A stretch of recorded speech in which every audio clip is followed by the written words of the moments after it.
दापोली शहराला 4 दिवस आड 8 दिवस आड पाणी पुरवठा या पावसाळ्यात सुद्धा नगरपंचायत करत आहे।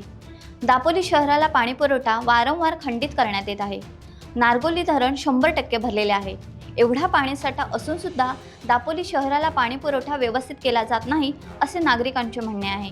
नगरपंचायतचं काय कारभार चालू आहे आम्हाला कळतच नाही। मे महिन्यात जशी अवस्था असते तशी आता एवढा पाऊस पडत आहे, पाऊस पडून सुद्धा एवढा पाणी येत नाही आमच्याकडे। कमाल आहे। नारगोली धरण भरून वाहतय तरी सुद्धा दापोलीतील नागरिकांची तहान अजूनही भागवता आली नाही।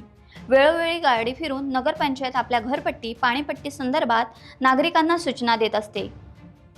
आता आम्ही या पाण्याच्या बाबतीत अनेक वेळा तक्रारी केल्या, करून सुद्धा नगरपंचायतीकडून तात्पुरतं उत्तर देत आहे, बघून जातात, काही उपयोग होत नाही।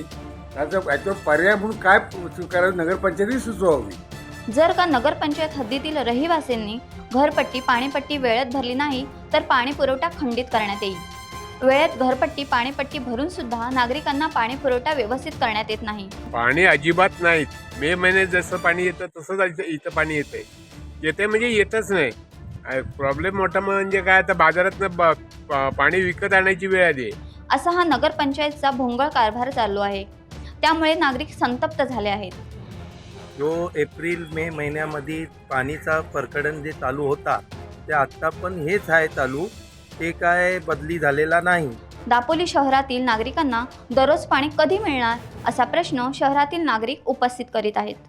टाइम्स डिजिटलला लाईक करा, शेअर करा, सबस्क्राईब करा आणि बेल आयकॉन दाबायला विसरू नका। Times digital.